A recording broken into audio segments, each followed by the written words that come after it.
డబ్బు, అనారోగ్యం, ఉద్యోగం, వ్యాపారం, అప్పులతో బాధపడుతున్నారా? మీకోసమే లాంచ్ యువర్ ఫ్యూచర్ ప్రోగ్రామ్.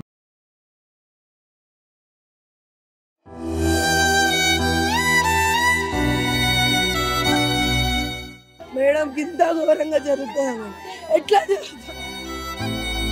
ఎలా చేస్తారు మేడం? దేనికోసం చేశారు మేడం?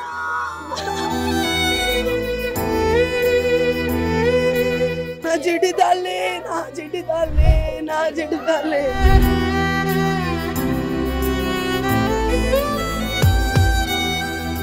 11:30కి టిఫిన్ తీసుకొని వెళ్తుంది. ఆ 10కి వచ్చి ఎప్పుడు చేసిపోయిండో ఏమో అర్థమైతే లేదు.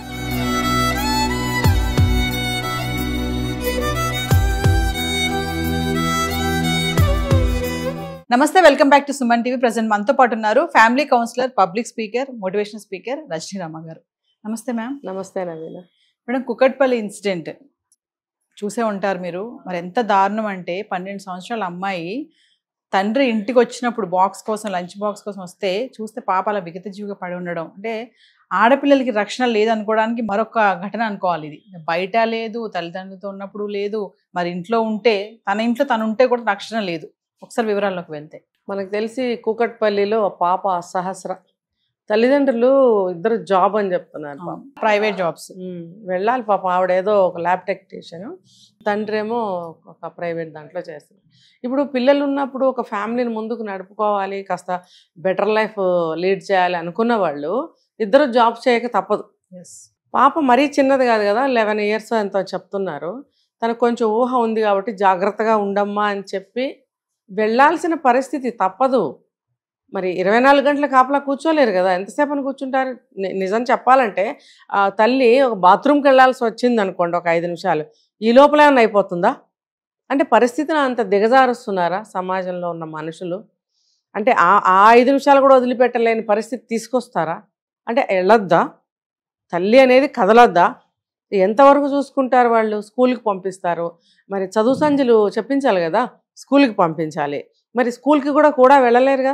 ఆటో డ్రైవర్ని నమ్మి పంపిస్తారు, లేకపోతే ఒక బస్సు డ్రైవర్ని నమ్మి పంపిస్తారు. అక్కడ కూడా జరుగుతున్నాయి కదా జరగకుండావి. మరి ఇప్పుడు ఆ పాపను కాసేపు వదిలిపెట్టినందుకు ఎంత దారుణం జరిగిపోయింది. అసలు దానికి ఇంకా పాపం వాళ్ళు నోట్లో మాటలే రావట్లేదు వాళ్ళకి. ఏంటి ఈ దుస్థితి అని. ఆ చిన్న బాబు ఉన్నాడు, ఆ బాబు స్కూల్లో ఉన్నాడు. సరే పాప ఇంట్లో ఉంది కదా అని చెప్పి టిఫిన్ బాక్స్ అంతా సర్ది పెట్టి స్కూల్లో ఇచ్చిరమ్మా అని చెప్తే స్కూల్ నుంచి కాల్ రాలేదు. అంటే కొంచెం మంచి స్కూల్లో అయితే కాల్ చేస్తారు, మీ బాబు ఖాళీ కూర్చున్నాడు, లంచ్ ఎందుకు ఇవ్వలేదు అని అడుగుతారు కదా. అడిగినప్పుడు ఇదేంటి ఇవ్వకపోవడం ఏంటని తండ్రి వచ్చాడు. తండ్రి వచ్చేటప్పటికి తల్లి కూతురు పాపం ఇలాగా విగత జీవిగా పడి ఉంది, మొత్తం బెడ్ మీద పడిపోయి రక్తం అంతా అయిపోయి. అసలు ఎంత దారుణం అండి, చెప్పుకోవడానికి మనకి ఏదో ఒక మాటలుగా అనిపిస్తుంది, కానీ ఆ బాధ భరించే వాళ్ళకి వర్ణనాతీతం అనమాట. అసలు మాటల్లో చెప్పలేని బాధ అది. ఆవిడ అసలు మాటలు కూడా మాట్లాడలేకపోతుంది. ఆవిడ ఒకటే ఆవేదన పడుతుంది. మేము ఎవరితో గొడవలు పెట్టుకోలేదు, అసలు ఏం తెలియదు. చూసారు కదా ఎంత బాధపడుతుందో. బాధ అని 2 అక్షరాల్లో మనము దాన్ని అంతటిని చెప్పలేమన్నమాట. అంత బాధపడుతుంది. తండ్రి కూడా ఎంత కుళ్ళి ఎంత బాధపడుతున్నాడు, ఎంత ఏడుస్తున్నాడు పాపం. ఎంత నాకైతే హృదయ విదారకంగా అంత చాలా అంటే చాలా మనసు ఇది అనిపించింది. పసిపిల్ల, ఆ పిల్ల ఏం చేసింది? ఆ పక్కింటి వాడికి ఏం అవసరం, అక్కడే ఉండి ఘరానాగా తిరుగుతున్నాడు. మళ్ళీ డాగ్ స్వాట్స్ వచ్చినాయి, మరి పట్టుకోలేకపోయారా ఏంటో తెలియలేదు.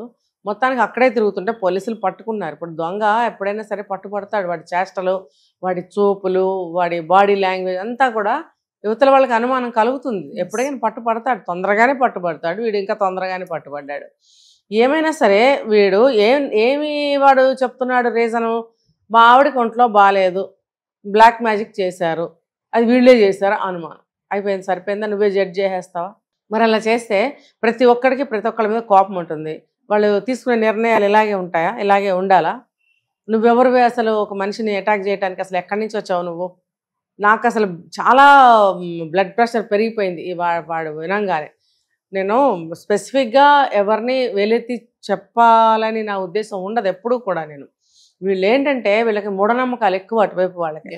ఎక్కడ చూస్తే తాళ్ళు కట్టుకుంటారు, చేతులకు తాళ్ళు, మెళ్ళకి తాళ్ళు, ఆడవాళ్ళు, మగవాళ్ళు, చిన్నపిల్లలు, ముసలాళ్ళు, ఆడ మగ ప్రతి ఒక్కళ్ళకి తాళ్లే, చేతులకి, కాళ్ళకి, మెళ్ళకి.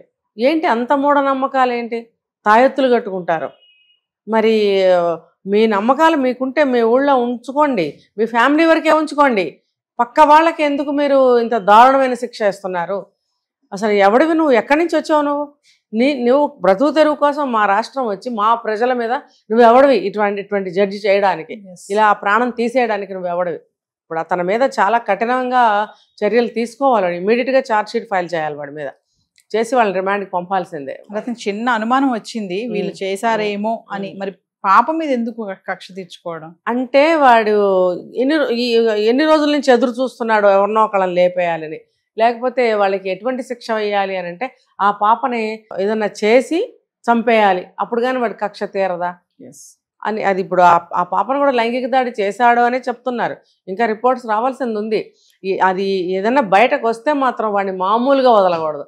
అసలు ఈ కోర్టులు చట్టాలు చాలామంది చట్టాన్ని చేతిలోకి తీసుకుని వాళ్ళు పరిష్కరించుకోవడానికి కారణాలు మన చట్టాలు ఇలా ఉండటమే. మన చట్టాలను మార్చాలి కదా. ఇంతమంది ఆడపిల్లలు అనేక రకాలుగా బలైపోతున్నారు. ఒక ఆడపిల్లలనే కాదు, వేరే వేరే కేసులు తీసుకుంటే కూడా ఆ చట్టాలు కూడా కొంతవరకు అమెండ్మెంట్స్ చేయాల్సిన అవసరం ఎంతైనా ఉంది. ఎన్ని వందల సంవత్సరాలు అవే చట్టాలు పట్టుకుని వేళ్లాడతారు. అప్పుడున్న సామాజిక పరిస్థితులు ఇప్పుడు లేవు, అప్పుడున్న దయాద్ర హృదయాలు ఇప్పుడు ఎవరికీ లేవు, క్షమాగుణాలు లేవు. ఒక శాంతి నెలకొల్పుదాము, శాంతితో ఉందాము అనే భావన ఎవరికి లేనప్పుడు, ఇలాంటి నిమిషానికి ఒక క్రైమ్ జరుగుతున్నప్పుడు చట్టాలు మారాలా వద్దా? వీడు అసలు ఎవడండి బాబు? ఎక్కడెక్కడెక్కడెక్కడ జనాలందరూ ఇక్కడికి వచ్చి పడిపోతున్నారు, మైగ్రేటెడ్. ఎందుకు? మీ స్టేట్స్లో మీకు దిక్కు టికాణా లేదా? ఇంత ముద్ద దొరకదా మీకు? పడి ఉండండి మీ స్టేట్స్లో. ఇక్కడికి ఎందుకు వస్తున్నారు? అసలు వచ్చిన వాళ్ళు మా సోదరులాగా మీరు ఉండాలి. మనం ఒక చోటకి వెళ్తే ఎంత జాగ్రత్తగా ఉంటాం, వాళ్ళకెందుకు ఉండదా జాగ్రత్త? అయ్యో వాళ్ళు ఏమైనా రివర్స్ అవుతారేమో, మన ఏమన్నా అంటారేమో, చేస్తారేమో భయం వాళ్ళకు ఉండాలి. వాళ్ళు ఇక్కడికి వచ్చి మన వాళ్ళని ఇట్లా డ్యామేజ్ చేయటం అనేది గవర్నమెంట్స్ కూడా చూస్తూ ఊరుకోకూడదు, ఏదైనా యాక్షన్ తీసుకోవాల్సింది వీళ్ళ మీద. ఏదైనా మేడం చిన్న అనుమానము ఒక నిండు ప్రాణాన్ని, చిన్న పాప ప్రాణాన్ని బలి తీసుకుంది. చాలా అంటే చాలా వీడిని దారుణంగా, వీడు ఎంత ఏమన్నా అంటే బేవార్స్గాడు అంటే, వీడు ఎంత నీచులంటే అక్కడ నుంచి ఉంటే ఇక్కడ గబ్బు కొడుతుంది వాళ్ళ దగ్గర. అసలు నేను చూసా చాలా మందిని, అందరూ కాకపోవచ్చు.